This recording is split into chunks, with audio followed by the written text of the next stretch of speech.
दूसरे दिन प्रातःकाल राजा जनक से महर्षि विश्वामित्र ने कहा, हे राजन, दशरथ के इन दोनों कुमारों की इच्छा पिनाक नामक धनुष को देखने की है, अतः आप इनकी इच्छा पूर्ण करने की व्यवस्था कर कीजिए।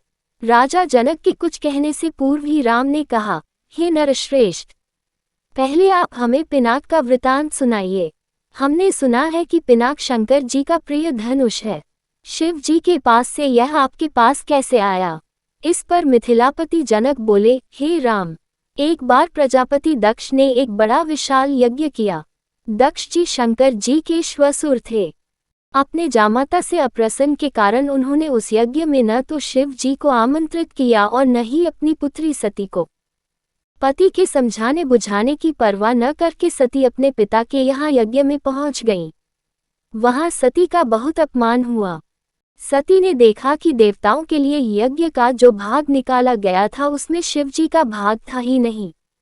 इससे क्रोध होकर सती ने यज्ञ कुंड में कूदकर अपने प्राण त्याग दिए।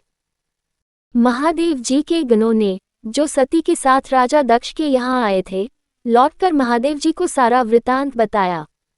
सती की मृत्यु की सूचना पाकर महादेव जी बड़े क्रोध हुए।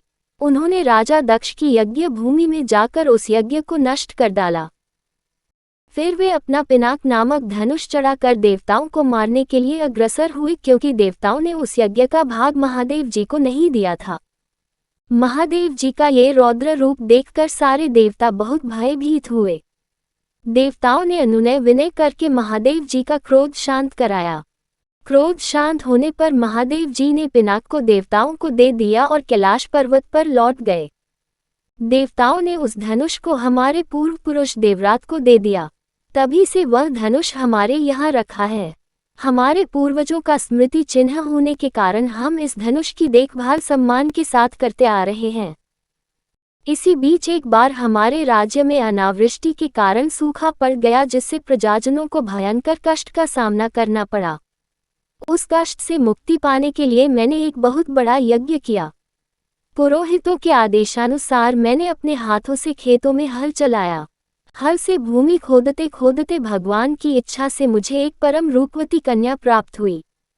उसे मैं अपने राजमहल में ले आया और उसका नाम सीता रखकर अपनी पुत्री के समान उसका लालन पालन करने लगा। जब सीता किशोरावस्था को प्राप्त हुई तो दूर दूर तक उसके सौंदर्य एवं गुणों की ख्याति फैलने लगी। देश देशांतर के राजकुमार उसके साथ विवाह करने के लिए लालायित होने लगे। मैं अद्भुत पराक्रमी योद्धा के साथ ही सीता का विवाह करना चाहता था, अतः मैंने ये प्रतिज्ञा कर ली कि शिव जी के धनुष पिनाक पर प्रत्यंचा चढ़ा देने वाला वीर राजकुमार ही सीता का पति होगा।